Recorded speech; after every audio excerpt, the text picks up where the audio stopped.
this up, I will still favor the lineup that has the Bruno. Yeah, Exactly. as simple as just look at the level 4 of just look at the level 4s of Impunity H.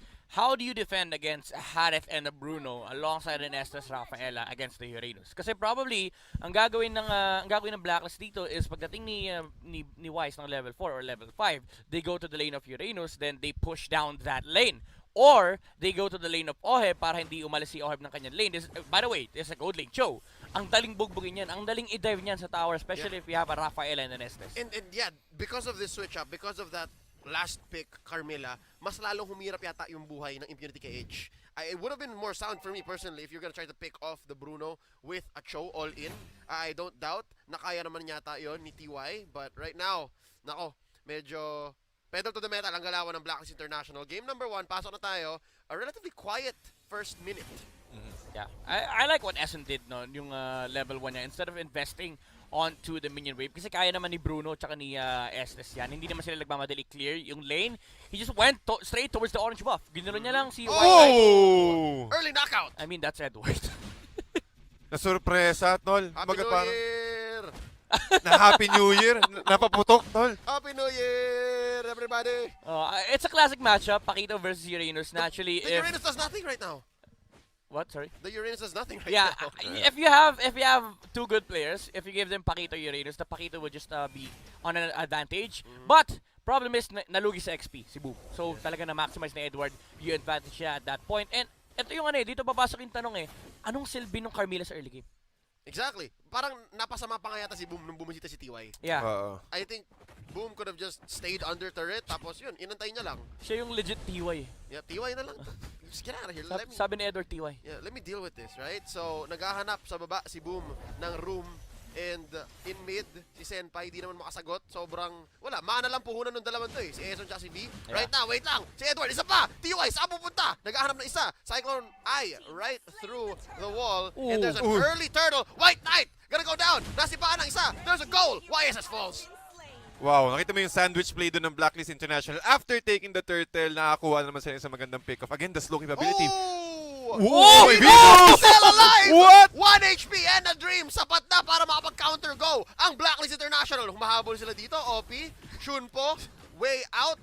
And, wow, biglang nagulat Medyo, Ganun lang kabilis. ano yun? Sabi ni Oh My Venus, wala silang damage like legit. Kulang guys, tara laban tayo. Kasi, well, I mean, he was almost bursted down. Well, that was a full combo from a Lunox and a Cho. And Wow. hindi enough para mapatay yung support na Estes. And it came down to the tip. As in, isang basic na lang si V. And then nabuhay pa. Pero ngayon si Wise, papasok. A few hits right here. Eson gets hit by the way of the dragon. Napalayo pa nga sa masama. And a free kill goes over to Blacklist International. Another gold pick-off sa side ng Blacklist International. Ito talaga yung laning nila eh. Pagkatapos ng aggression sa middle lane, aakit agad sila sa lane ni Oheb para makontrol or at least masira agad yung mga energy shields ng turret. But look at this. Boom! Boom, 3 minutes. Magdo-double cut, triple cut. A little too dangerous. Yeah, especially against the Harith. Pero at least it forced out the recall from the Harith para hindi siya makapag-farm basta-basta sa kanyang lane. And this will attract more attention for the side of Impunity KH. So in turn, makakapag-push naman yung Impunity sa may top lane. Si Oheb naman this time around yung may ipit. And he's not in any shape to take this fight. Not just yet. Wait lang. Mon Delicado, Venus, right through the wall. Wave the dragon on. Purify, under the Zaman Force. They're gonna lose the turret, pero at least walang namatay. Yeah, safety. Nakikita rin kasi na yung risk ng sa side ng Impunity KH. Kapag nakapag-farm si Senpai, dun manggagaling yung main damage dealer ng Impunity KH when it comes to early to mid.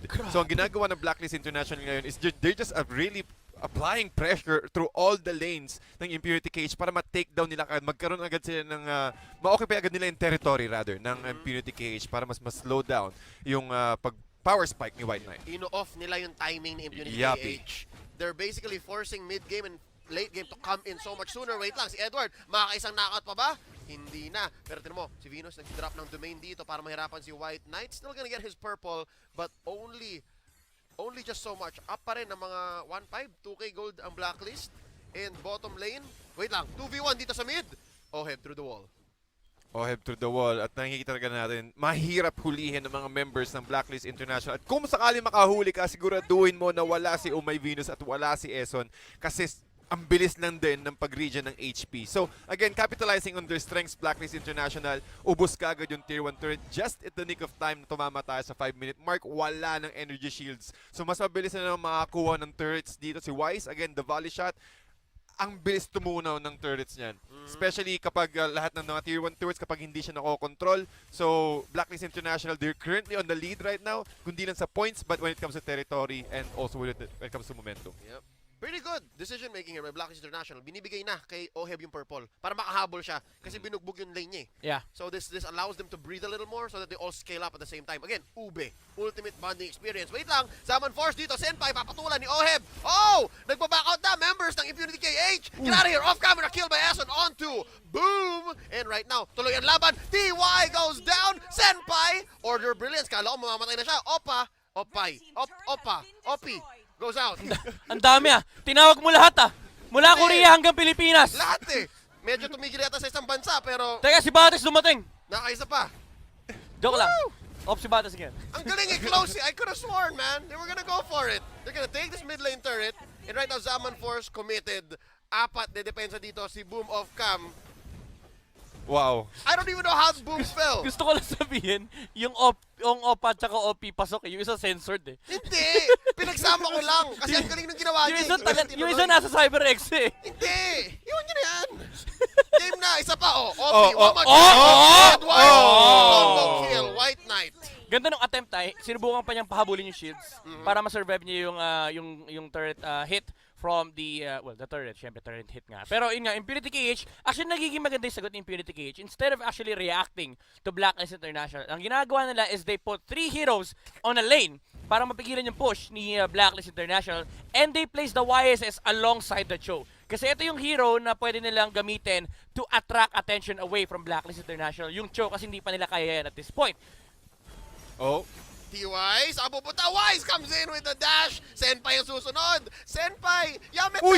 pero may comeback. White Knight takes down Wise, a shutdown. And just like that, masaya na ang Impunity KH. I think tama itong ginagawa nila. Parang kung may mag-overextend, kunin nyo. Pero si OP, papabagsakin ni Oheb. And I think may bagong threat si Oheb na yata. Yeah. Ang dapat bantayan ng Impunity. Yep, nakikita natin yan before, since ng MPLPH, kapag nasa shutdown, o kapag medyo bumabagal yung transition ni Wise, laging si Oheb yung nag-step up. Nakikita natin siya mga plays. So, tingin ko, napakaganda rin talaga ng double support strategy ng Blacklist International because you have the option to give each core heroes a support na pwedeng umalalay kapag merong tutumbang isa. So nakikita natin dito sa movement ng Blacklist International, talagang na-occupy na nila. Sila mismo yung gumagawa ng mga plays at nagre-react yung Impunity KH. Which is kayo dapat yung gumagawa ng plays if you're up against Blacklist And I International. think they're gonna make this work. Right here, mayroon silang attempt. Lambot. Lima to Uy.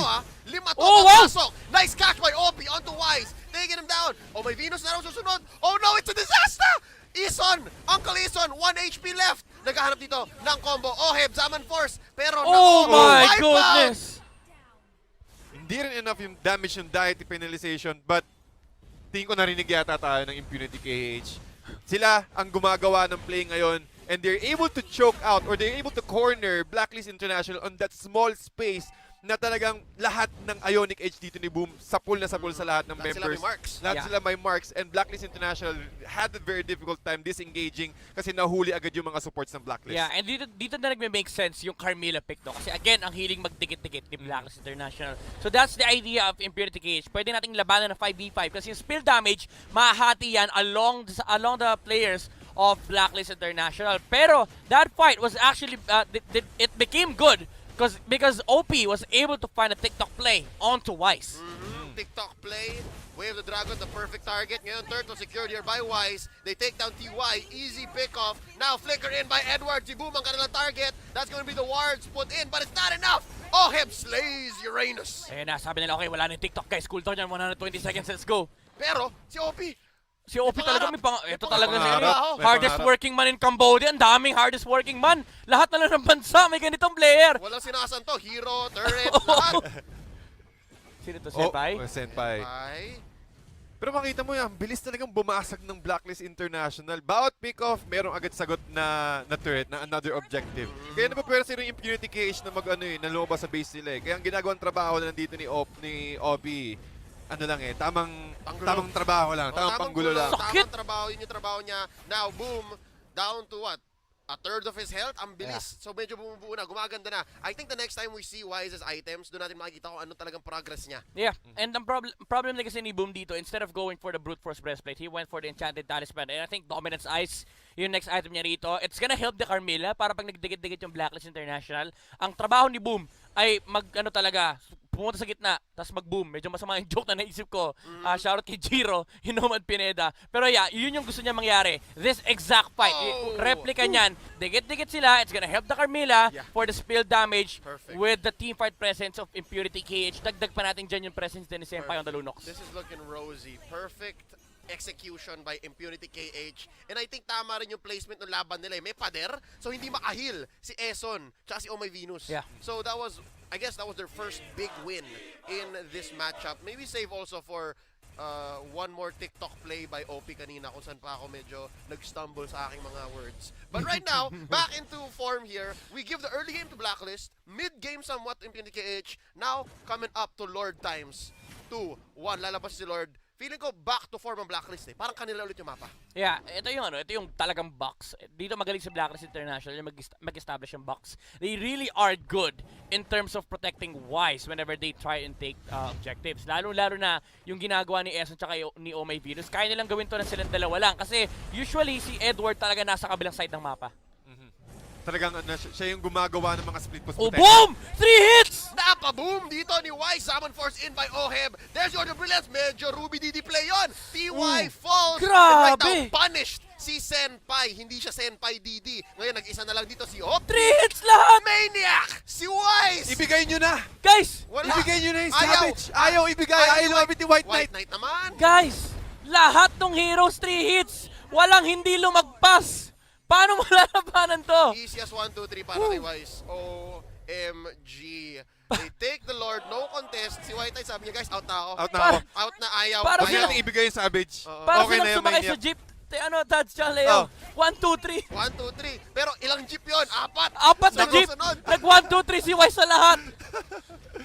Sakto kakakuha pa ng BOD dito ni Wise. So, Perfect. lalo Double mas epic roll na ba? kakate. I didn't see the item. BOD pa lang, Ligo. BOD pa lang. So it's in this form that you see yung timing. Di ba? Kasi alam nilang 3,000? una dapat si Oheb. Una dapat si Oheb. May crits naman ang isang Bruno. Kaya Blade of Despair muna. Oo. Kumbaga, ang dami na nilang control eh. Ang dami na nilang CC, rather, sa side ng Blacklist International. Kahit tumaplis ka lang sa gilid ng domain, yatap ka na. Kaya, Tingnan mo yung crit ni Wise, mas malaki pa sa sahod natin. anong currency? Pero wait lang, balik muna tayo sa laban. Easy defense here by Impunity KH. Not at the cost of the turret, but at the cost of Boom's life. Siya naman ang Boom! And one more goes down. OP taken out. Oheb gets the kill. Zaman Force committed. That's gonna be Oh my Senpai! goodness! Senpai goes as well as the base. Blacklist International takes game number 1. Ayaw patantanan na gusto mo maglaro. Okay, lesson. Easy lang. Uy! Ay. Yan. Parang Okay parang na. wala oh. Sabi ni Wise,